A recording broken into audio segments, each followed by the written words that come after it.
Hello and good evening, and welcome to this wonderful event.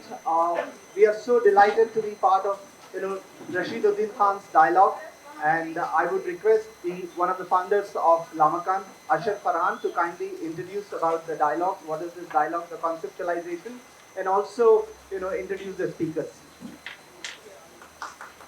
Thank you very much. Adab, dosto, comrades. Welcome and really glad that you could make it in spite of the rain. Okay. And uh, Rashid Sahab has been very close to our hearts, both intellectually and otherwise, personally. And it's said that, um, I think Nietzsche had said this, that I'll be born posthumously. So I'll be born posthumously, right? So I'll be born after I die. And so it's with Professor Rasheeduddin Khan that the more you think about his work, the more relevant it seems all the time. And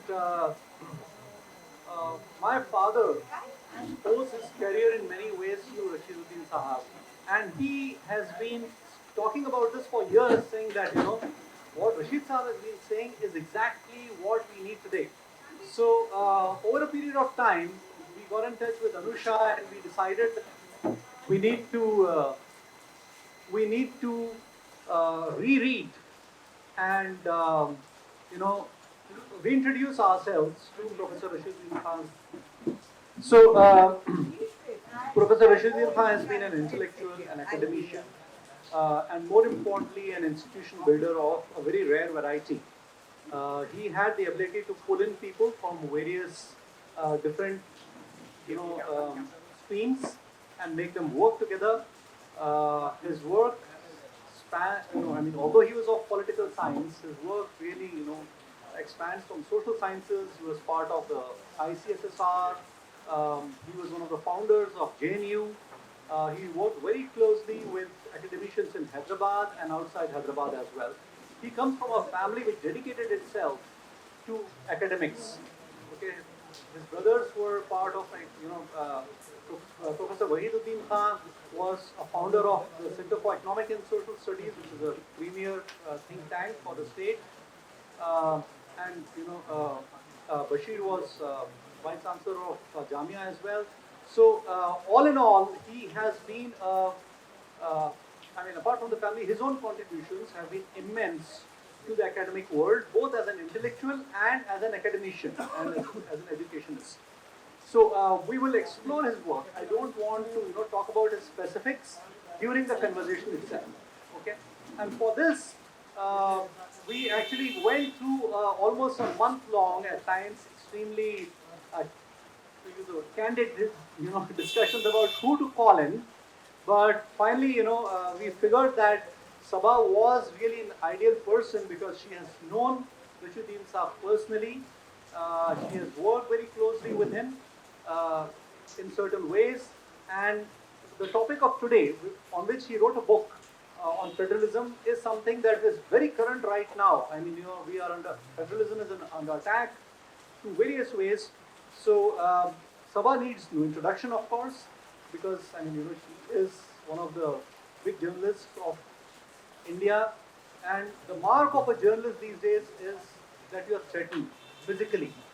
And she has put up such a brave fight.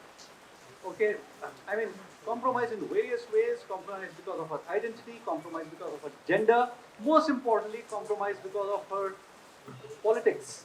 So it takes a rare breed of vanishingly small journalists who are able to say what is the truth and to be able to speak power to the truth. And we are very happy that Professor Jyoti has agreed to be here. Very difficult to get him to Lamakan, by the way, in spite of him saying that he is easily accessible. But we are very glad to have him in conversation. Okay, I'm not introducing Professor Jyoti because we all know him. We are all from Hyderabad and we know his work, and he's one of us. Okay, he's part of the Lamakan family. So I welcome you all once more. I'd like to invite you both to the stage. Please start the conversation. Good evening, everybody. Delighted to be here, honored to be here, uh,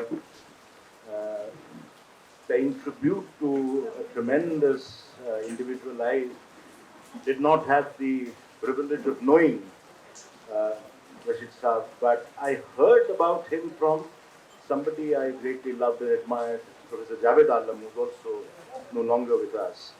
Um, when Saba called me the other day to say that I have a conversation with her on federalism, I said, बहुत लोग और हैं, who better than me, who work on federalism. I named colleagues of mine who work on federalism. And she said, nahi, nahi, yaar. I just want to have a chat with you. So I said, okay, I mean, if that's so, I'd be honored, privileged, delighted to have a chat with you. This is also the mark of Hyderabad, that had it been a dry, normal day, nobody would have turned up. People have turned up only because there's a challenge. So I don't think, and they turned up in time, Sabah. So that's a double bonus. But on a serious note, you had a long association with Rashid Saab. Both as a student, as somebody who's known him personally. Not as a student, I'll tell you. I'll get to it. Yeah, but talk about your association and the influence he's had on you. So, thank you everyone. I'm absolutely delighted to be in the city, to come away from Delhi, which is suffocating, where there's a lotus everywhere with G20 written on it. Every corner, lotus, G20, and then there is our great leader, of course, is there. The poor people have been put behind green curtains. They put actually green cloth and got rid of the bus seat. Dogs have been picked up and put away. So anyway, some weeks ago, Anusha called me up and I said, of course. And Rashid Chacha, I'll call him back because that is how I knew him, was a great friend of my granduncle S.M. Mehdi. And S.M. Mehdi Saab used to have friends like K.P. Azmi and Majid Sultan Kiri, and he was a writer, a communist, and so on. And Rashid Chacha was one of them. And I just knew that ये मामू जान के सब दोस्त हैं, बहुत बड़े intellectual हैं, इनमें से एक बहुत लंबे और हैंडसम है, वो I knew that. Then in time I grew up and the Ram Mandir movement had happened and the masjid was being destroyed. And my father, with whom I grew up, who was a journalist, he kept talking about composite culture. वो हिंदुस्तान में गंगा जमनी तहजीब ये सब होता था. मैंने कहा कुछ नहीं बचा पापा. I used to challenge it. And then I said, okay, because the demolition of the Babri Mosque was, as I was entering journalism, such a shocking thing. That I said, okay, I'm going to explore this idea of syncretic and composite culture and go and actually go to the ground and find out. I'm going to do a journey. And I did it for 2 years. And I needed some support. And then I went to Mamu Jan's friend, Rasheeduddin Khan, who at that time, Leela auntie was there. And I always remember her being very beautiful and very chatty. One of the most chatty people I knew. Because every time I would go and visit him to talk about the project, I would end up talking to her about gossip about this and that. And so they were an absolutely fabulous couple. So Rashid Chacha at that time actually came up with structures for me, a very young person who was starting off with journalism and who was idealistic. And I said, I will go to the ground and find all this. All this high culture that my father spoke of doesn't exist on the ground. And I did it. I went to the ground and I did it. And he supported that project. In a very small way, but because being an academic, he knew the structures. He got me to write a few things and to show him the papers. So all of you may not even know that, and did that. And then I started to write a series of articles. I was literally on the road for 2 years in Indian Express. And a publisher, that time David of Penguin, said, I was an unknown person. Put it all in a book. Ashish Nandi contacted me and said, Kya aap log kya likh rahe ho? Anyway, long and short, I don't want to talk about myself, but an individual like him who believed in pluralism, who lived his life believing in that. He, of course, in Osmania University, he was the head of the political science department, but he was one of the founders of the Political Science Center in Jawaharlal Nehru Institution. Then he would go to Parliament as a Rajya Sabha MP. But his fundamental belief was a belief that people like him had a voice, that we all mattered, that they were, him and his generation, they were going to create this beautiful place called India, and their expressions and voices mattered. And my father, younger than Rasheeduddin, but also had the same, still has the same beliefs.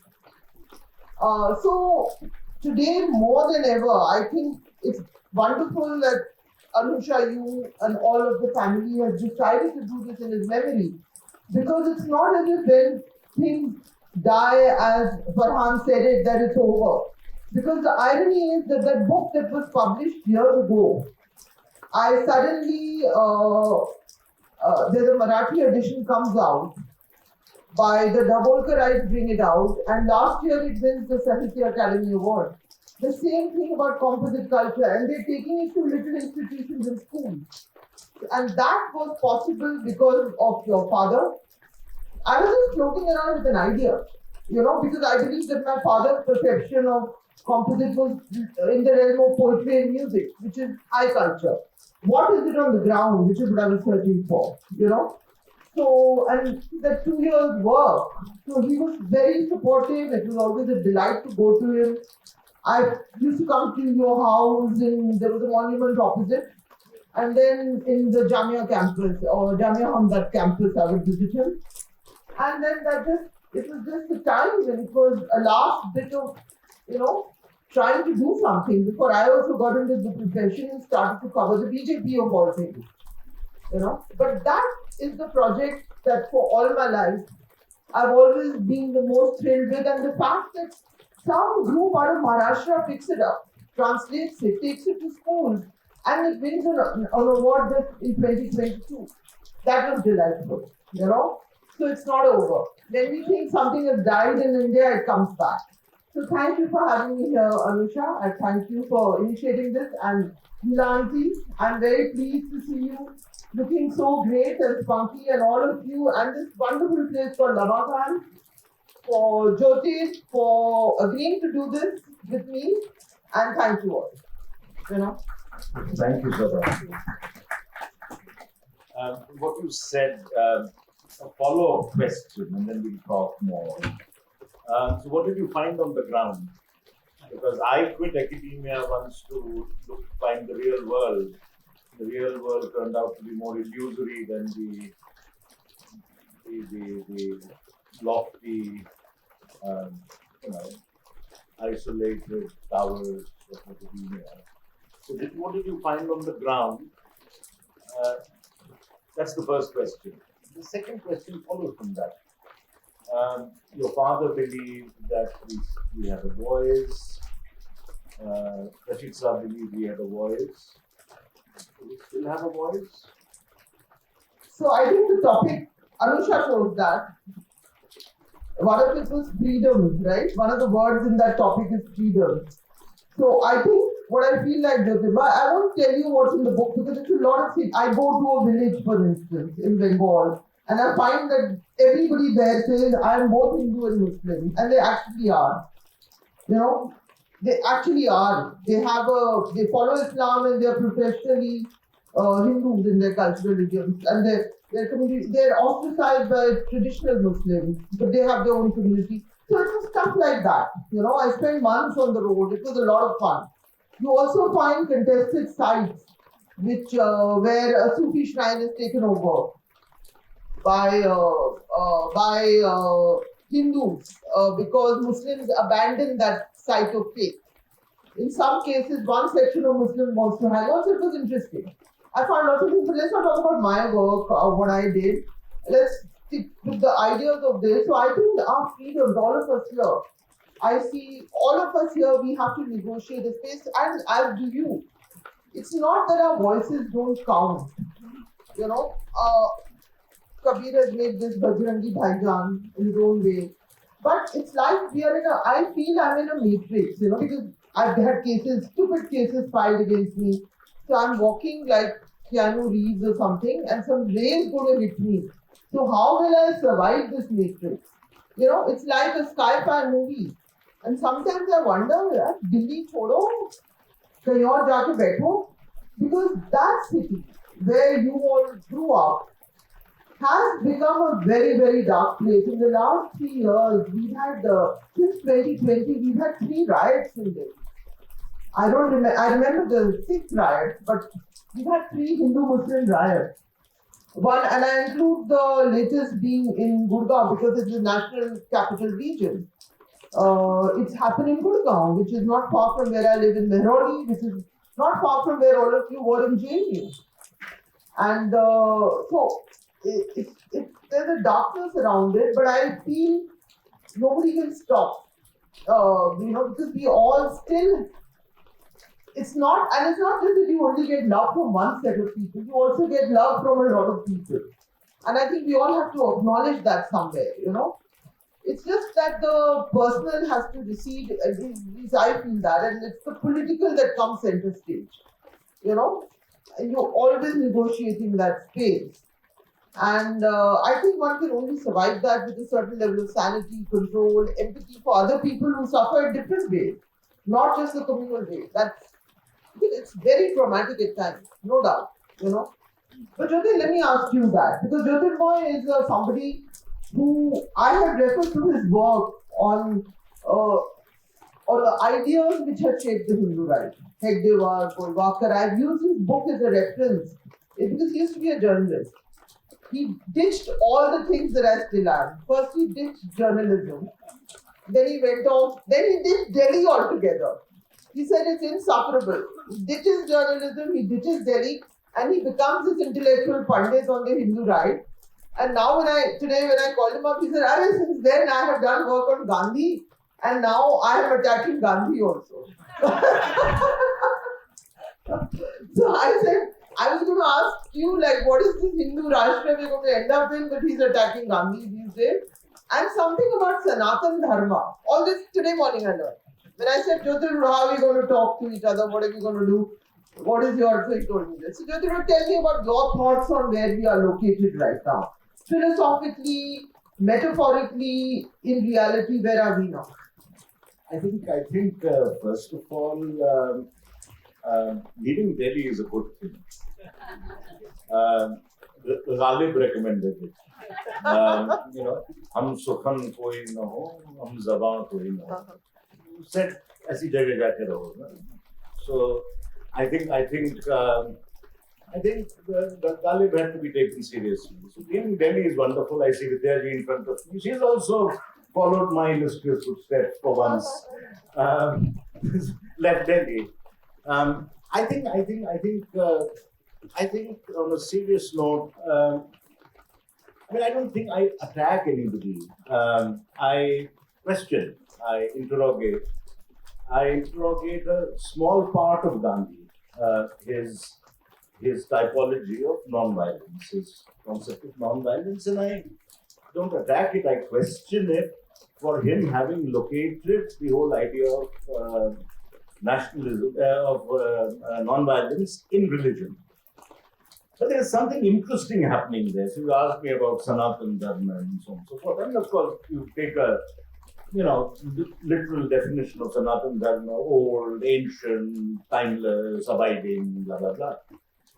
But politically, the notion of Sanatan Dharma is a futuristic one. Because if it's dead, then you don't posit it in the future. So, Sanatan Dharma is an ideological enterprise. It's a political enterprise of projecting something from the past, which is taken selectively, which is taken subjectively, sometimes arbitrarily, sometimes forcibly, sometimes taken by the bully, and projected into the future. And there, I think Gandhi did something interesting. He said to people like Malaviya and others, I'm a Sanatani Hindu. You don't dare not call me a Sanatani Hindu. I'm a Sanatani Hindu. But I'm going to redefine what this Hinduism is. And I think that in that whole enterprise of redefining Hinduism, where he said non-violence is a central feature, a central tenet of Hinduism. Nobody believed it. And Gandhi himself begins by saying non-violence has never been a part of this civilization. There's a very beautiful line in one of the letters he writes to C.F. Andrews where he says, my beloved Tulsidas also valorizes Ram in his violent aspect. So I think there is a struggle in Gandhi, which is what our struggle today is. Okay, right. Redefining this entity called Hinduism with non-violence as the central feature, but it doesn't lend itself to it because it's still within the religious realm. So the search would then be for an idea of non-violence, which is not interred within the religious realm. And what could that be? One is still searching. Yeah. So it's really that. That's the enterprise. Yeah. That's the long answer to your short question. Yeah. No, it's not even that long. It's fine. We have lots to talk about still. Absolutely. So I'll just say one thing because Rasheeduddin was a political scientist and he was in parliament. What is happening today is, I believe, the restructuring of everything, politically, constitutionally. We were sitting at the cusp of a few things that will happen over the next few days. Now I'm wearing my journalist hat. There will be a special session of parliament, which will then shift parliament to a new building. And the new building is a site for, it's the worship of like a king, you know.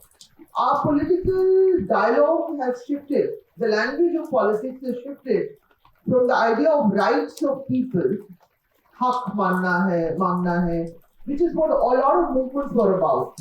The idea of inqilab, azadi, and all of this, it moved from rights. The word that is used by Prime Minister Narendra Modi, I'm not attacking him, I'm analyzing him, is kartavya, duty. It's entirely shifted to the notion of duty. Now, who does duty? People serve a king, people serve a monarch. What was called the King's Way, which led up to Parliament, has been renamed Kartavya Path. So, and if you see, he rarely attends Parliament. In fact, I was looking up some data before this. In the year of the Bengal election, because the Bengal MPs put this together, and Derek O'Brien, who's one of the people, he's a Bengal MP, they put it together. He attended, he spoke for 12 hours at various rallies in Bengal, but he attended all the 3 sessions of Parliament, all 3, budget, monsoon and winter sessions for the full total of 4 hours in that year.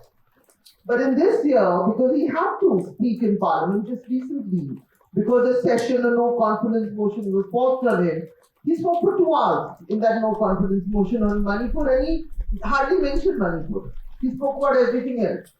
So we are dealing with a monarchical approach to what was supposed to be a system of rights of the people. The MPs who are there are representatives.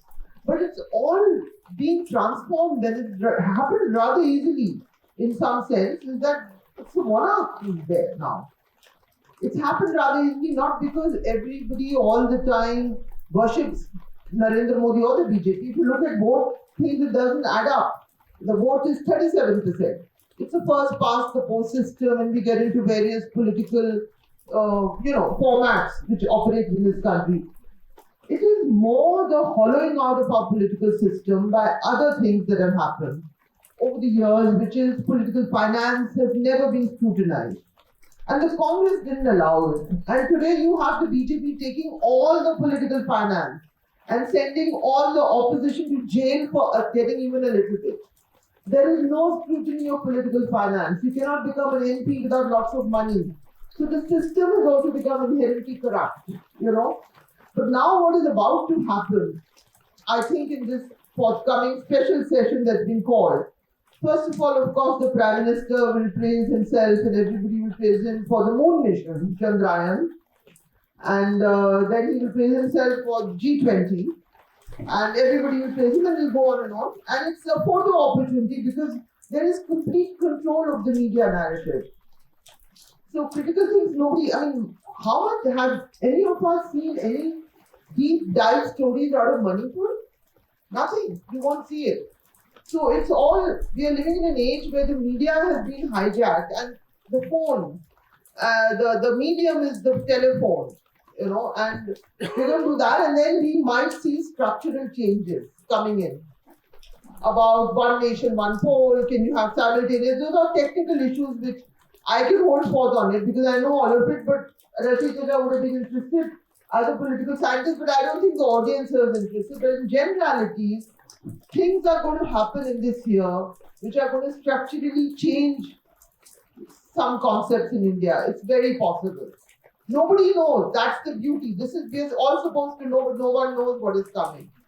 Because information from the regime, from the king, does not come out, even to those who are loyal to him. It is just announced, like demonetization is, or something happens, you know, lockdown, he will take to national television. So we're living in a bizarre kind of an age where our rights as citizens have gone and we are all told to perform duties to a monarch. And I think that's psychologically a very important kind of a thing. You know? Jyotirmaya, how do you place it with all your study of the Hindu right ideologue? Is this the Hindu Rashtra or is there more to come? Yes and no. See, let me say this. I live in a flat, an apartment, not far from here in a place called Filmnagar. When I bought that apartment in 2001, from the windows of the apartment, you could see with your naked eye Golconda, Shai Tombs, and Taramati Garden. Now you see clothes drying.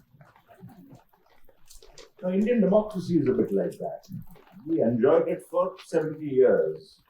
And now we say, dikhai nahi deti hai nazara. Just see clothes drying there. And we blame it on all sorts of things, including this regime, that regime. There's a general tendency of Ronadona. I was educated by a man who wrote political satire in the 13th century. I translated that 4 years back from Sanskrit to English, and I realized that nothing had changed. Who is the man? Man called Vishweshwar Bhattacharya. Okay. I don't want to make the Bengalis happy. That's why I didn't say it. I mean, all my Bengali friends here sort of would gain a few kilos. Very bad for their vanity. Man called Vishweshwar Bhattacharya, 13th century, he writes this political satire. If you read that political satire, you would say, oh, but this is about today. It is about today. So I think these binaries that we have created, we are in a post-colonial society, post-colonial world, post-colonial this, post-colonial that. What has happened with all this post-colonial anti-Western sentiment that has prevailed across ideologies is that anything from the outside is anathema, anything from the outside is unwelcome. So whatever is indigenous, quote unquote, becomes legitimate. And hence we have legitimated everything from what you call monarchical rule, kingship, to khap panchayats, to whatever. And I think one will have to say that we haven't. The popular word across ideologies is, fascism. Yeah, I mean, it's a feeble understanding of fascism.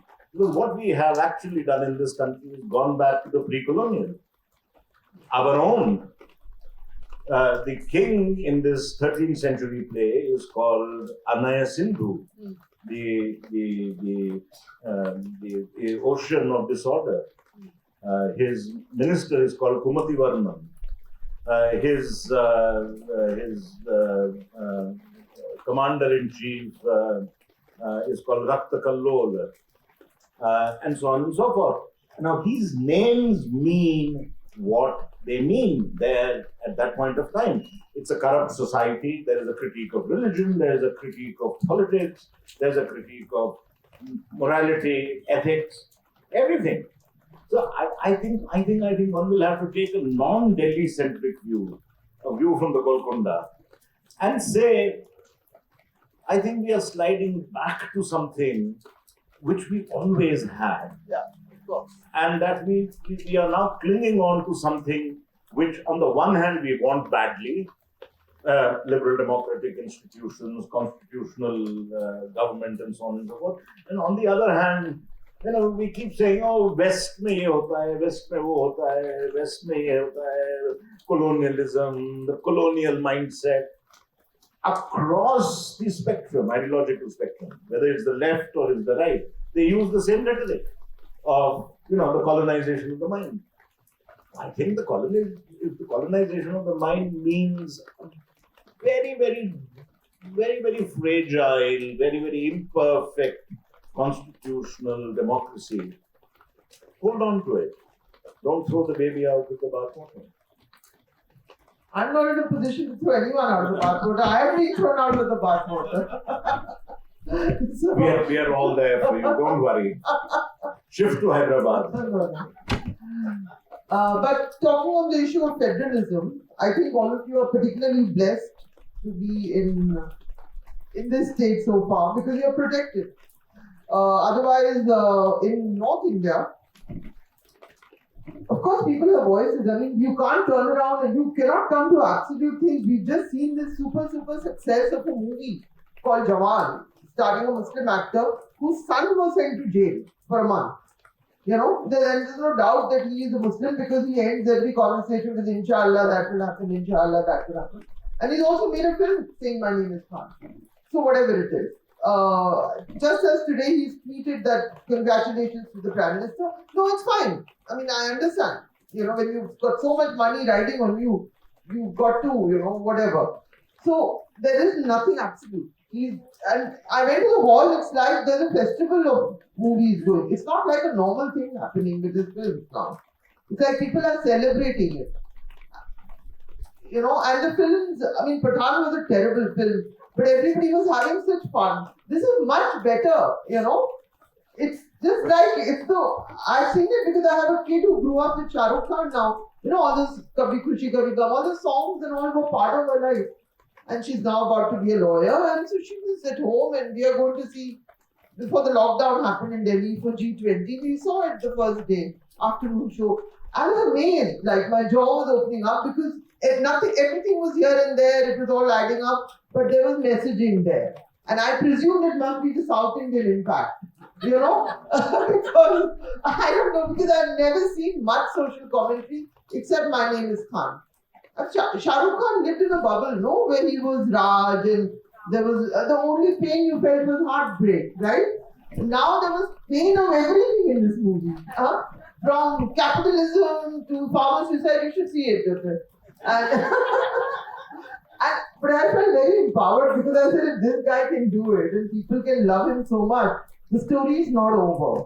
So imagine my intellectual level has shrunk to this level, but it is inspiring, yeah. I said, it's not over. If people can go there and adore this, and hats off. I'm sure that the social stuff is the South Indian directors and all of that context. I mean, I'm not running him down, and you guys know much more about cinema. But suddenly, one is seeing actual human suffering, like farmers killing themselves and all, in a Shah Rukh Khan movie. So real economic stuff happening. And there's one scene which I found completely bizarre, but I laughed so loudly. The guy is about to hang himself, and then somebody comes to the phone and say, "Baba, hamara loan maaf ho gaya." And they move. So all of these are the moments of joy. This is just before I came here. And I saw it and I said, okay, if he can do this after what was, I mean, of course, one knows this is big mainstream commerce, money. But he was targeted. His son was sent to jail.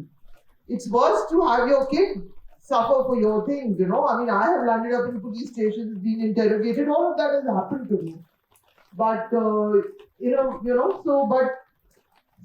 like I think, there are days when I think, my God, when is one going to be physically beaten up? When are things going to go wrong? But then you see a contradictory strand also. And we can't make head or tail of it all, But so from the mainstream comes this bizarre thing, and maybe one is so desperate for straws in the wind that one says, okay, great. If this guy can come back so strong and message the whole world about crony capitalism, nothing less than that, then what the hell, yeah? We can still have a voice, So there are these little things, and just them saying that, but you're right about one thing. It is not today that the bad stuff came. If I'm going back to the demolition of the Babri Mosque and me starting off in journalism, this hate was always potentially there in us. It was just there. It's just now it's being exploited for political purposes. It was always there. And which is why I think Rashid Chacha, my own father, Mamu Jan, everybody was fairly heartbroken. Sort of people who believed that India would not turn out this way. They actually believed in secular, liberal values. I think there was a level of heartbreak in them. We all worry, we're all anxious, we all sometimes think there are we baggage on the knee. I think it happens, but at the same time, I think we're also being forced to be cynical. We never dreamt in the way all of these guys dreamt with all that poetry and that, that liberal ethos. We didn't. I did the In Good Faith work. I called the column In Good Faith and the book In Good Faith. But I eventually ended up doing reams on the Bharatiya Janata Party. You ended up studying the right-wing ideology because this is what we had to understand.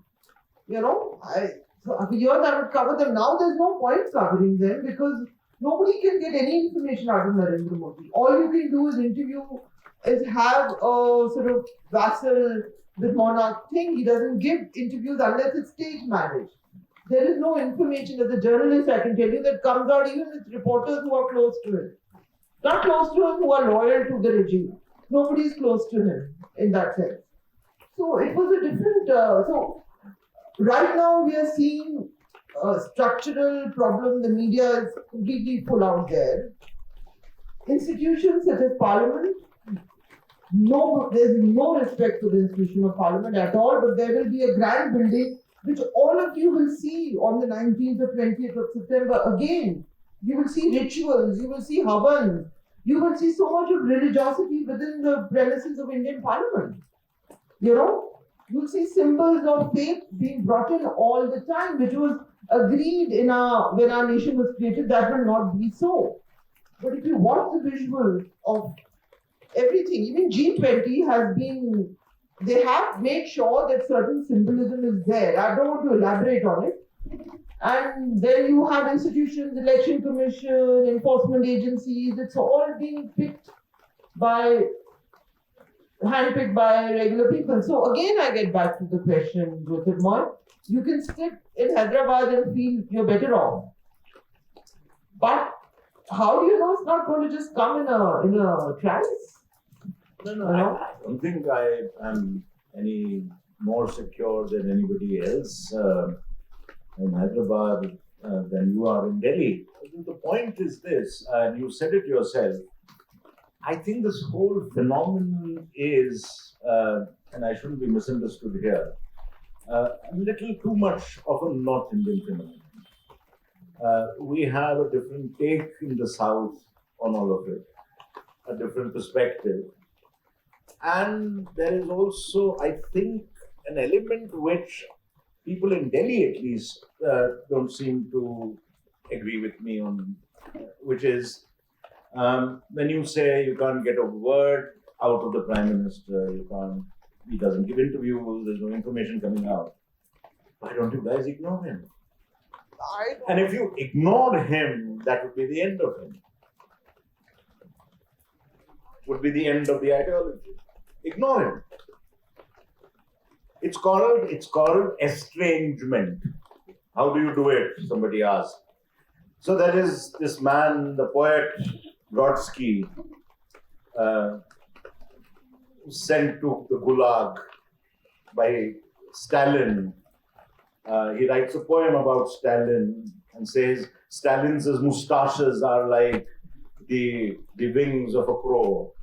And Stalin, like all tyrants, doesn't have a sense of humor. So he's sent off to Siberia. Now, he says in one of his great essays, Less Than One, he says, we were told by the Stalinist Marxian philosophy that existence determines consciousness. He says existence determines consciousness only so far as consciousness doesn't learn the art of estrangement, ignoring. He says, when I was a child, there was Lenin everywhere.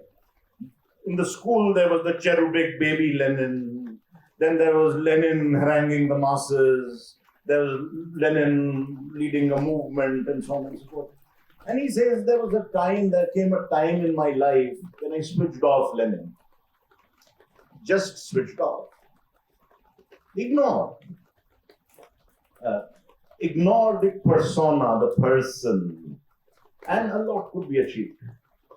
You see, all the right-wing movements across the world vampire on one essential religious idea, and that religious idea is the idea of repetition. You take a tasbih, a mala, and say Ram, Ram, Ram, Ram, or whatever you say. What is the idea? The idea is that repetition will make that person or that entity materialize in front of you one day. That's the idea of repetition. And so you keep saying the name of a person. You keep bringing him center stage. He will be there. He gets a new lease of life every day. When we repeat that famous line by Adorno saying, after Auschwitz there could be no poetry. What does it mean? That if after Nazism, after Auschwitz you write poetry, you will make Hitler and Nazism come alive each time you write poetry. You cannot write poetry without invoking Hitler and Nazism. It's not that you are afraid of Hitler or Nazism. It's not that you can't challenge him, but you give him or that phenomenon a lease of life. And I think there is this need to ignore. One can do it individually. Say, I'm not going to watch TV, I'm not going to do this, but how do you ignore him when the entire media, they give free distribution to the media. He's there on television every speech that he makes. Switch off your television. No, that's for me personally, but my job is to follow him. So I can't do that. But I can. You can. Yeah. No, but people can't. Because what is happening here, one of the important things to know what has shaped our democracy is in 2017-18, the Jio comes into India and it crashes the price of data. All the servers, suddenly data is free all over India, if you've noticed. And content on data is something that the BJP understood very, very well, which others did not understand. We have the cheapest data rates in the world, it's free. You'll find people are talking to their villages, they're talking on data. Facebook has huge viewership. I'm on Twitter. Twitter will not count. It's the stuff, it's a little clips that you're getting on your phone again and again and again. And so you can't ignore it because I'm also a visiting professor in a university. I know that the students' brain structure has changed now because they look at that data all the time. It's not that there's anything wrong. This is just what the technology of the age is. And so you cannot ignore it. Jyotirmaya, only a very controlled person practicing deep breathing in the morning and yoga in the night can do it. Do I look like that person? You're listening to classical music and you're reading books. You're doing something. You can't ignore, Farhan sir, please take note.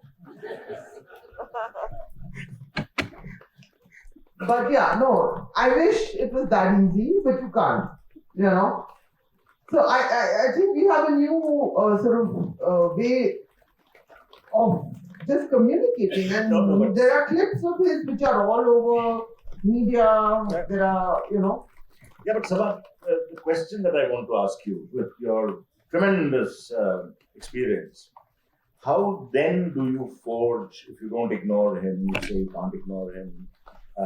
It's not him, it's the whole party. Well, the whole And party, the whole parivar. the whole parivar, okay.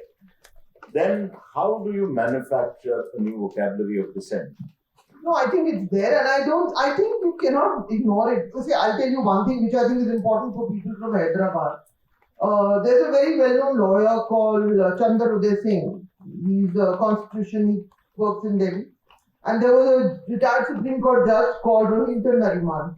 So they brought out a report. They worked on it, on the what they call roots of wrath, on the processions of Ram Navami and Hanuman Jayanti in 2022, because we suddenly saw this phenomena. They came through my area also.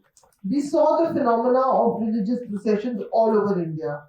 What you have is less employment, but you have an employment guarantee scheme of chai pani ka paisa to hai if you join the foot soldiers, if you become a foot soldier the right way. And they did some work on it. Now these are people.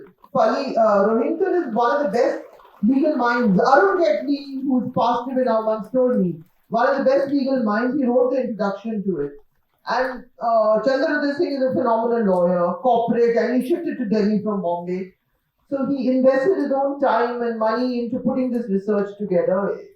It's all there. It's called Roots of Growth. And what is interesting is the states where this was allowed to happen and where it was not. And the best performing actually was Telangana. That was very interesting detail that came out. They just didn't allow it to happen here.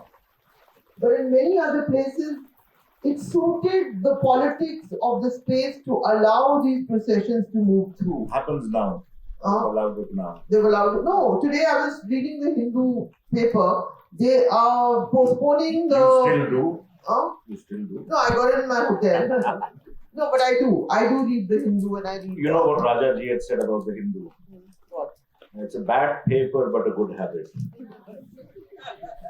No, but there's a story and I don't know because I'm just telling you. Lightening the mood. So because Ganesh Chaturthi is about to start, so Hyderabadi Muslims have decided not to take out the processions.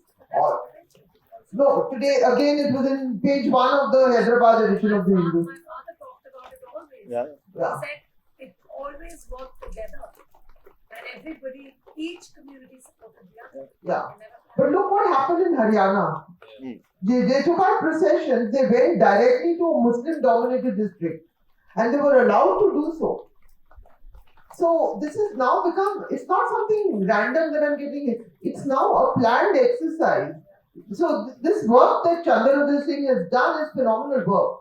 And he's examined what was the media narrative about the events that took place and what was the judicial response and what was the state response. So you get a state-by-state thing. So it's a very useful report and it's not happened in Telangana. According to that, till 2022, Telangana was better, was responding much more intelligently to such things and diffusing them. Some of you live in Maharashtra, you've seen in Maharashtra, there's a staged attempt. These guys who translated my book, they keep telling me of the processions that are moving around at night around Pune and certain parts of Maharashtra. But it's not transforming people yet, they say. It's not. So you get to hear of these things happening in our country. It's certainly happened in Uttar Pradesh from where I am. Originally, my father is brother. It's fairly, yeah. Sabha, we've spoken for almost an hour now, so shall we now invite questions from the audience? Yeah, we should. I'm sure there are people who have strong and... So somebody else is going to manage the questions, I was told. That's why I was waiting for them to come. Come. Thank you both for an interesting conversation. Before we get lost in other questions and answers, this is to Jyotirmaya's suggestion that if there is something in the narrative that offends us, we should ignore it. I would rather say here that why don't we break our silence? why should we ignore it, rather speak up? I never said that. You misunderstood the entire thing. I've never said or believed or practiced escapism of any kind or keeping quiet. What I said was, don't be obsessed by one person or personality. No, I don't think. No, well, you thought it incorrectly, so I'm correcting you. You entirely got, perhaps I wasn't very clear, perhaps I wasn't very eloquent about it, but that's, I mean, as far removed what you're suggesting, I said, as could be possible. So we should not be obsessed by our Prime Minister's narrative, but how do we differentiate between him and the political party he represents when they are clearly one and the same? I mean, he is the singular face that represents an entire political scenario that is dominating our narrative. How do we ignore him? you do it by knowing a little more of economics, for instance. If I were to ask you to speak for 5 minutes on their policies, I don't think you'll be able to speak. 5 minutes on the 5 trillion economy. So you can always have emotive issues. You can always do this. I'm not even talking about economics. No, neither did I. No, you must talk about economics. That's what I'm trying to say. I'm not qualified to talk about economics. So I'm saying the alternative narrative is to talk about policies, to talk about how the poor are getting affected, how the farmers are getting affected, how unemployment is getting affected. But how does this voice from people who are qualified to talk on the subject get into this public space when there is such a clear sort of restraint on wanting to hear those voices? It's not getting through even here now because you are determined to only follow one trajectory. I want to butt in here, Jyotirmaya. I don't think to be the peacemaker. I think Jyotirmaya was not telling you, I think he was telling me as part of the Delhi media that we need to switch off this obsession with Modi. And I think to some extent there is a point here, but the point is we can't because everything is, like for instance, today I saw a picture of him meeting Erdogan, the Turkish premier. So I said, wow, should I tweet? Which is the biggest strongman? I said, Putin hota to uska bhi tweet kar lete, तीनों का पूछ लेते कौन था. But it didn't happen, but we are living in an age. But the main thing is, the main fascinating part about our story, because I tell students this, is that our democracy does not function with one language. It functions, it's nowhere else does it happen. We are functioning in a multiplicity of languages. Yet, we are given the sense of one absolute leader. There is no doubt we are in that phenomena. Intellectually, whether we like it, whether we can switch off. And there is a very good friend of mine who says when you go to Kerala, she lives between Delhi and Kerala, you don't feel that ominous sense of this. You know, the distance becomes greater. So, but I think it's hard, but I think Jyotirmaya didn't mean it literally in that sense, but you can't avoid him. Like you cannot be in Turkey and avoid Erdogan. And there is a woman who's written a book which I said one day I'll write it about how someone took away my country, and of course she doesn't live in Turkey anymore. She's very, she's very famous, it's best-selling. I said, हम भी एक ऐसी किताब लिखते हैं जिससे पैसे बनते हैं. ये किताबों से पैसे बनते नहीं हैं, you know. कभी नहीं बनता. Hi, thank you for the conversation. It was very interesting. One question to Saba actually. Assuming that we all know that the political rhetoric and the dog whistle politics, the right wing, if you kind of ignore that, how has it impacted administratively and the governance structures in India over the past few years? I mean, you hear reportedly, since you have a ear to the ground and you're probably there, how has it impacted general governance in those spaces and administratively? I'm just curious. Look, one thing that it's happened in all Indian politics is that, and the BJP also practices it very efficiently, is the giving of rations, welfare schemes. It's phenomenal in this state. The popularity of the ruling party here is phenomenal. I think they fixed certain things. And so one thing which is good for public interest, which is in the public interest, because I'm a believer that whatever tax money people like us give, it should go back. It goes back in these schemes. And the interesting thing, I would call the Narendra Modi phenomenon of governance. There's a friend of mine who passed away. He was a Bihar economist called Shaibal Gupta, and wonderful mind on Bihar. And he used to use the phrase coalition of extremes to describe various phenomena in Bihar. Because from land problems to the Lalu phenomena, whatever.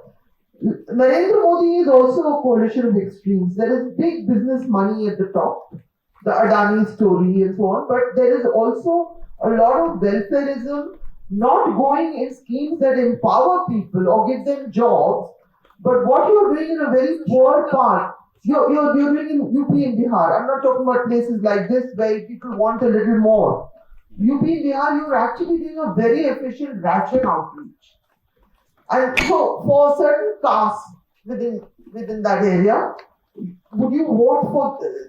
If something is better than nothing, So the governance works on those kind of things, so it's big money. And actually, the real story behind this regime, we talk about Hindutva, we talk about his personality, is that there has since 2000, since the election took place in 2014, the funds started to shift to the BJP on a phenomenal scale even before the Congress lost power. So big capital. Now, when you measure political parties' funds, how do you do it? It's the statements that they give to the election commission, the income tax statement. So there is some data available. Then they come out with a scheme called electoral bonds. But I don't want to it's technically complicated. I don't want to confuse everyone here. But broadly, 95% of the formal funds is going to them. And this never happened before. Because even in the 2014 election, the Congress, which is in power for 10 years under Manmohan Singh, gets less money than the Modi-led BJP. Now, what is the secret of the Modi-led BJP? Actually, I've written about this, so I can just take 2 minutes of it. Is that the BJP out of power loses its financial resources for 10 years after Vajpayee. A gentleman called Pramod Mahajan, who was a fundraiser in Maharashtra, dies in a bizarre way. Narendra Modi starts funding the party because Gujarat, to be from a state that has money, is crucial to the politics that unfolds. Winning Karnataka was important for the Congress because it gives you resources. Telangana will always have resources, it's just smaller. It's a very rich state in many ways. You have so much IT, you have so much of cinema also must be producing here. I mean, I had no idea. And you have so many of these tech guys who are millionaires sitting here. So it's a rich place. So how do you, money is a crucial driver of politics, and from his time in Gujarat, Mr. Modi understood that. So his model now, as he steps out of Gujarat and he goes, his base is actually in the Hindi heartland, which is poor, backward. It is ration outreach, I believe, and other schemes. There are some other schemes for women and all, which is why there is this one thing which I wonder about. That in this session of Parliament, because he loves the rhetoric of doing things for women. I'm just trying to understand his psychology. Would he bring in women's reservation? I wonder about that. If he does that, things change. I'm not saying it will happen because part of me thinks he needs to do dramatic things right now because there is a downslide. There are economic issues, as Jyotirmaya says, which are coming to the fore. Prices are going through the roof, and there has been no employment creation in this decade. What there has been is the identity creation. So in governance, it's like that. You collect all the money, and big capital, I've heard accounts of how they have to give to them. And what is interesting about the electoral bonds is you must know that only the State Bank of India can issue them, which means that the government can actually find out how another party got the bond. It's supposed to be anonymous, but they can actually find out. So it's very interesting, all these structural things. So complete control. So they were hungry for power. They want power. The Congress got it and they just sat on it and they just let these structures go in ways where power went away. Because you're now dealing with the ruthlessness of the outsider who's come to power. And who's determined to have it and to fix everyone who had it before. So that's what I see, like how I see it. Jyotirmaya, how do you see some of the things that are like? Anyway, let's ask questions. My question is to, firstly, it's a very lovely conversation that's happening. And this is a question to Jyotirmaya Sharma sir, because his book, Hindutva, although it might not have sold well, but it was very influential for me growing up. And so my question is, this something you said with regards to how the fascism that Modi is doing, it's not fascism, but it's harkening back to pre-colonial times. My issue with that is, and I want to know your understanding of it, is that but then didn't even Italian fascism and German fascism, did they also not hark back on their history? Like for example, Italian fascism went back on Roman regimes, and ultimately the main point of the dictator also was something that was borrowed from the Romans. So I do not see a difference between Indian fascism and what regular fascism is with regards to the whole going back to pre-colonial times. And if you could elaborate a little bit on that, how it is different in that manner, that would be a bit helpful. Thank you. The Hindutva book sold very well, actually. I mean, it actually sold well. I was waiting for that. I knew you would say it. I have it also. Thank you. As far as the differences, similarities are concerned, that's an academic discussion. You and I can have it another time. The contexts are different, the histories are different. And that's where the difference lies. I mean, you have to be very, in popular parlance, we say that, right? The fascist guy. But that's okay. Like somebody says, ye to gadha hai. Now, that person doesn't become a gadha. Doesn't start braying or have 4 legs or whatever.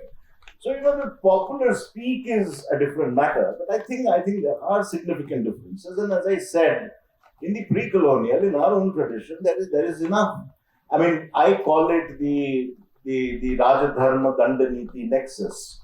The whole political structure, the entire political structure of our society is caught between the whole idea of the duty of the king, something Saba pointed out, and punishment. He has to punish deviation from the right path, but he's always ambiguous about the right path. So there is a violence inherent within the entire political structure that we inherited from the past, right? Now, it's something which I can elaborate another time, but this is probably not the occasion. But there are differences. There are differences of context. There are differences of history. And there are differences of technology. Today, technology makes authoritarian regimes more effective, more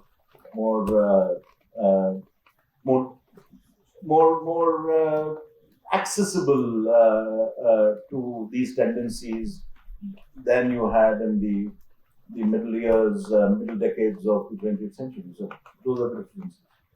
But thank you for. Can I ask for a small Yeah, sure. But it seems as if the toolkit for a right-wing fundamentalism is similar across Yeah, I mean, those of us who leave Delhi and journalism and become scholars, we call this the morphology of comparison. Morphology. The morphology of Then comparison. nobody will understand that. हाँ sir बता रहा हूँ ना मैं समझा रहा हूँ मास्टरों को समझाने दिया करो. Two things might look similar but they're not similar. So Durga Puja, you take an idol and immerse it in the water, and the festival of Mary in Spain or Latin America, where you have a statue of Mary and you take it in a procession and immerse it in water, now look similar. And if you were a reductionist, you would say, "Arey wo bhi karte hain, hamare tarah karte hain." But it's not similar because histories are different, contexts are different, but they look similar. So yes, you're right. The toolkit, to a great extent, might look similar, may also be similar. and also human nature is Probably. I don't indulge in humans too much. As Plato said in the seventh letter, don't indulge in people too much. They have a nasty habit of leaving abruptly. So, but that apart, I think the comparisons are morphological rather than sometimes real. And they're also what we have inherited, our inheritances. They're layered. Sometimes we don't even know what we have inherited. Yeah. Should I? Yeah. So it's a follow-up question to what my friend just asked, and I think it's not completely answered, or it's not clear in my head. So when you mentioned about going back to our past, right? We are going back to the past, which is essentially monarchy, and it's not really fascist. Do you really believe there are no traces of it today, traces of fascism in India? I'm not talking about the differences in fascism. If we accept that there are differences in fascism, probably there is fascism. Because there is a particular community, there's a particular set of people, not just community, who are being subjugated, and probably as part of a well thought out program. Even if you think, right, one thing about Modi and his image, is that they plan everything ahead. 1 year, 2 year, 3 years, whether it is postponing G20 summits or Kumbh Mela in Allahabad, or even changing the name of Allahabad, right? They all plan everything, and that matches with the subjugation and events that happen in a particular community, with a particular community or set of intellectuals, right? So is it there or not? So you're asking Jyotirmaya, but I'm going to answer very briefly because people keep putting this forward. The views of fascism, I think there are people who are using the phrase and there are those who are not. If you get too academic, you will. There's no doubt that Muslim is the target. Not because it's really the target. The Muslim is the target because of the caste system. You know, this whole idea of Sanatan Dharma, what is coming out of your Tamil Nadu in the south again. Yeah. Muslim is a target to unite Hindus into an entity which they perhaps belong to or they don't. But to imagine that they are not succeeding is also a mistake. Because these foot soldiers that I earlier spoke to you about, in states with less opportunities than those in southern India, they are recruiting people from the subaltern communities for that, who feel empowered if they go and thrash a Muslim or burn down a Muslim area. Moreover, there are also real estate issues there. Sometimes you just want to take over a particular mohalla. So all of this has happened. We can call it fascism. We can call it trying to unite. They got so hysterical over that remark made by Udaynidhi Stalin, which is so. As a Tamil friend of mine came over the night this happened, he said, "Arey yaar, they've been saying it for years. They've just heard what is being said in Tamil Nadu." So I just want to say that, and I think. Is there any one question you wanted to say something? Ask a question. No, I think Anusha should say something now. So one question. Yeah. Just curious what you folks thought of delimitation. I think that's a very important topic and actually political and financial. Yeah, I've written on it, and the regime here has read my piece. So when it happens in 2026, people from the south say that is when the secessionist trains will start. That's what they say. They're pretty serious about it. So delimitation is too complex. So I think this is about Rashid Chacha, let's not get there, but that is also presuming that in 2024 we have the same regime. But delimitation is also constitutionally mandated. It has to be done on the basis of population, or you find a way to freeze it again. Because the southern states are going to say that more of the resources are going towards the financial pool, but our voice is becoming less because UP's numbers in parliament will go up, Bihar's numbers in parliament will go up. So we should have an entirely different discussion on delimitation. It's an explosive discussion to have, and sometime call me back to Hyderabad. I'm very happy to come. Bye bye. Meanwhile, Anusha will talk. Huh? We can take another question. This is Sanjay here. I have been tracking some of the social media interactions and the panel discussions that you have, as well as I intend to read your book and those who I can comment on it. But the very important point that you made is the clever use of kartavya and rights. You see, in Hindi, with the Bimaro type low education capabilities that they have over there, they are perceived as the same word whereas they had spoken from a different perspective in this man's talk. We understand it here in the South, but the North doesn't understand it the same way to the North and stories happen. What do you, Kartavya in Hindi means Kartavya is also right. No. हक is right. हाँ तो right को अगर तुम किसी हिंदी वाले UP वाले से पूछो वो बोलेगा राइट है, कर्तव्य है, ये बोलेगा. No?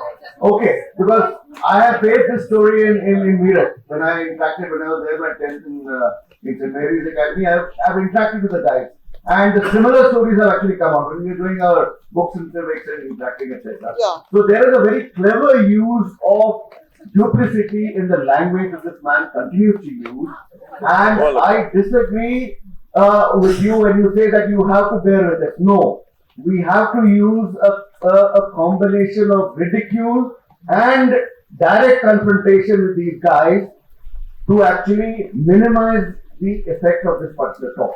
Yeah, sure. If you don't, and you need to do it in all these panels, because I have seen that there's a majority of North Indian panels which include the DB Lives and NBs and all, who just are afraid to take the issue up. Whereas you look at the same thing in the South when you have News Minute or anybody else, they directly attack the people. No, there's no doubt the South is and most of the social media fans that are there in the North, they just don't have a mix of intelligence. They don't have people in the South representing the point. No, actually, I disagree with you there. I have given up on the mainstream TV, but suddenly I discovered YouTube, Hindi YouTube. It is going berserk, man, the way they are predicting the end of Modi. Yeah. It's Hindi YouTube and they're coming out from small towns. So, yeah. Any questions? Yes, there are. Yeah. There's one here that. Yeah. Slightly off the cuff, but going into 2024, do you think BJP will perform better than the first time, second time? What are the numbers? Where's the ball? No. नहीं मेरा वो रुचि वाला तोता मंगाया है, आने वाला है. ये दिल्ली वालों को ज्यादा मालूम है ये सब चीजें. Look, I think it's a first past the post system. So they had 37%. They have very few allies. They have, logistically, if you see it, where they've lost out, technically is the state of Bihar and the state of Maharashtra, because their own allies left. The Shiv Sena and the Janata Dal, Nitish Kumar. So they have a problem which is authoritarian model. So numbers are going down for sure. But, and we keep saying Pulwama, Balakot cycle, but now Pakistan is a fairly red place, I don't know, and China is sitting on your head. So you can't, that's why I keep thinking that something constitutionally big will happen. You know, constitutionally big, because Narendra Modi is hungry, this is what he does from morning to night. He's hungry for something, I don't know what is going to happen, but something to take our imagination, something to take away from narratives. Plus, I'm not sure the tragedy of this is that whether corporate corruption works as a political issue. I don't think it does. And Rahul Gandhi is running with the Adani story, which should be done. Adani should be held accountable, but it's not an electoral issue right now. Electoral issues are different. So they are, in different spaces they're different. But, so I would say it's harder this time, but who knows? But there's going to be some big bang thing happening over the next September 18 to 22nd that I think is something structurally big to occupy our mind and to terrify us into believing that he can never go. That will happen. Hi, my name is Dev and my question is from Saba, ma'am. You have been covering parliament and largely observing politics closely from Delhi. So, how has the meaning of parliament changed in past few years for you? And subjectively, I would say, as a journalist. Very difficult. Become. Another thing is, another part is that meaning for citizens, since you are going often on field, so how they are considering what is the meaning for parliament, what is the meaning of parliament for common citizens as you have been going on field, so your observations maybe. Yeah. Parliament has been, so even for the media, Parliament used to be a very fun place for media to go to. There would be briefing rooms and we'd all go and hang there and then go to Central Hall. But now I don't go any longer because you're blocked from Central Hall and I can't even get a pass made now. Even the number of passes since COVID became the cover for reducing access to Parliament. In this new building, which accommodates many more MPs because there will be a delimitation exercise, and that's so complex we'll have to talk about it some other time. In the future, there will be more MPs, and they'll likely be from states with a larger population growth. If there is no central halls where I am what you call an accredited journalist. Not everybody I have been accredited by the government of India because I covered politics for so many years.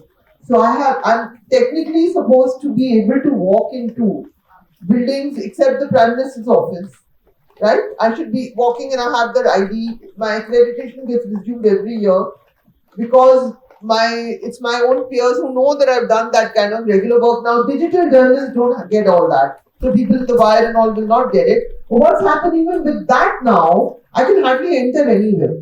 Everything has changed after COVID. COVID became the cover for them to just stop access into everything. Otherwise, being a journalist was a lot of fun. Now, Parliament, I have not seen the new building. I cannot go there, Some of my students are wanting to go, so I'll figure out a way to take them.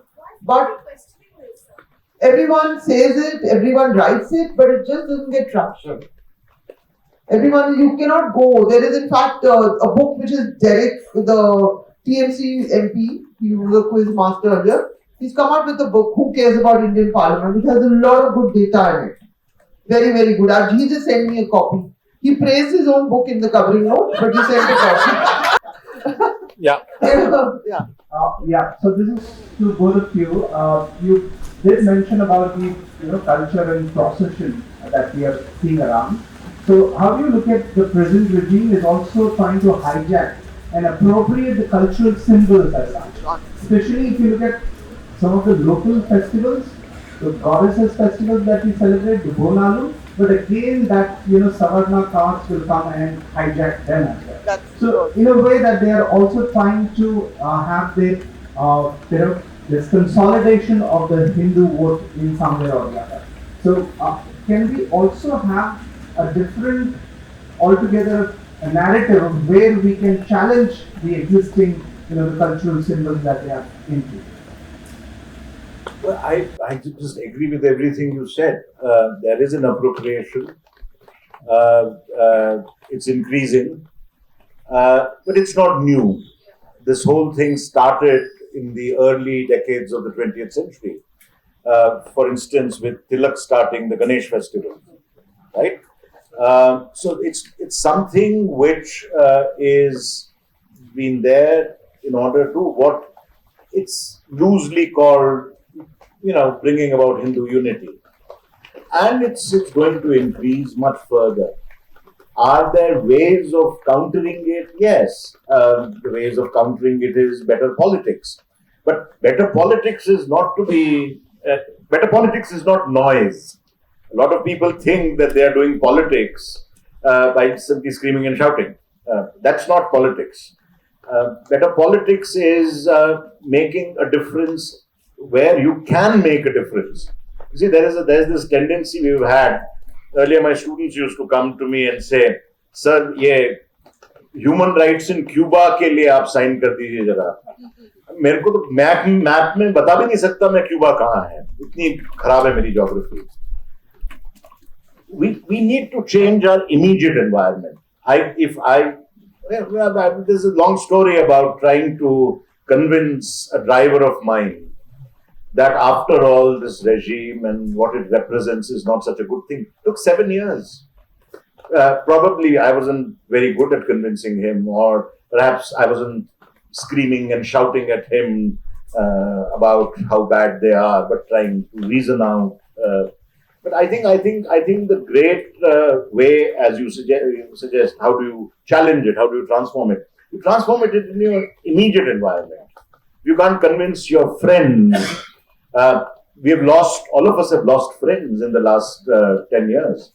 Uh, I mean, I used to say that if tomorrow I were to hold a party for going formally senile, 10 years ago I would have called 150 people.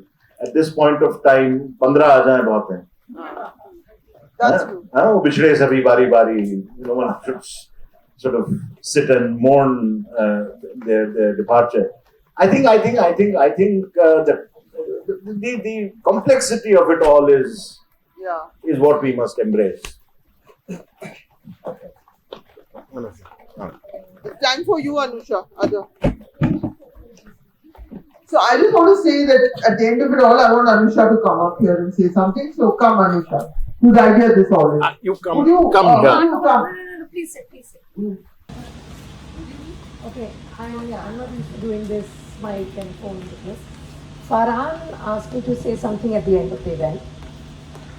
Then Saba jumped in and said that I should say a few lines from something that I wrote about my parents, which took a lot of sessions sitting with my mother and getting to hear about their love story from her.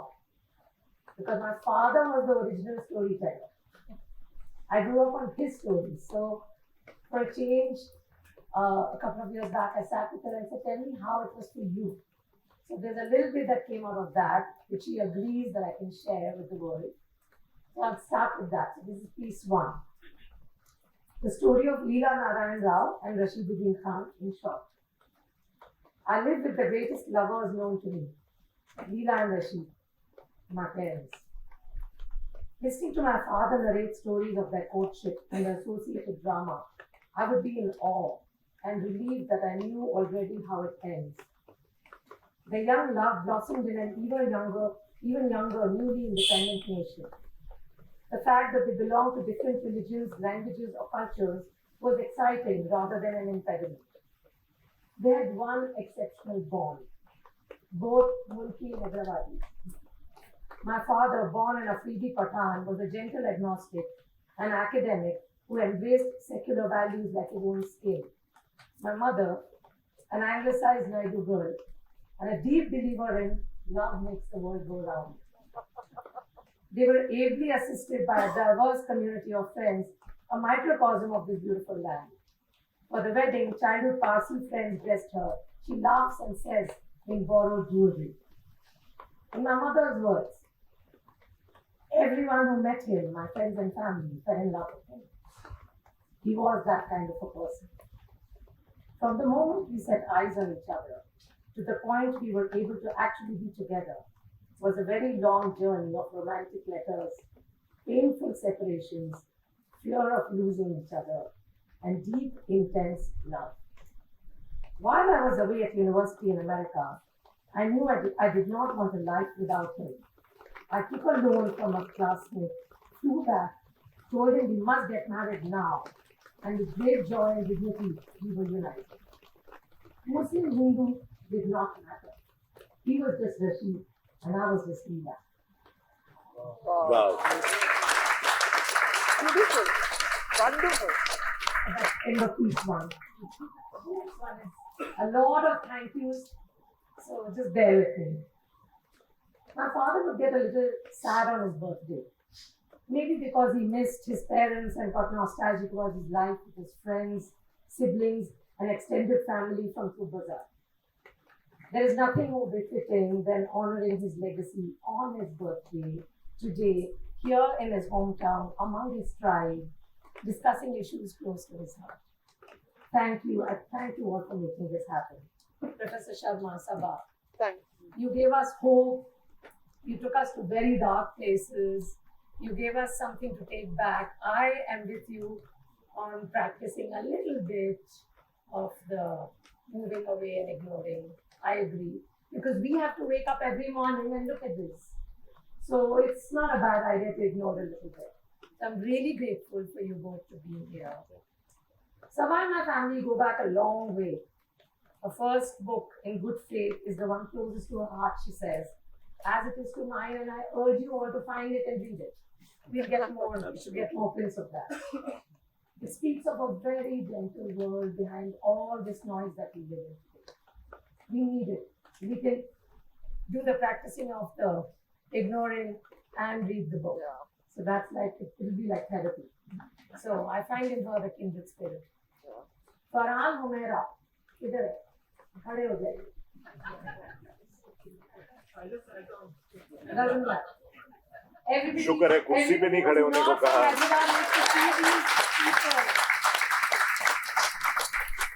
Hyderabadi Kulus or Tehzeeb ki misal. बिल्कुल। So today, this till 2 a.m. They're wonderful workers putting this up, and it collapsed at the end of another event that was happening in the day, and there was water, and they just stood here and they said, "करेंगे, कुछ भी हो जाए, यही करेंगे और अच्छा करेंगे." And I have to say, thank you. So yeah, the lovely people of Ramadan, बहुत शुक्रिया. The overwhelming part of the evening is honestly, what can I say?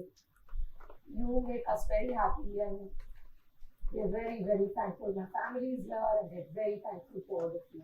Thank you for braving the rain, taking up the challenge. Good old Hyderabad ways. Thank you.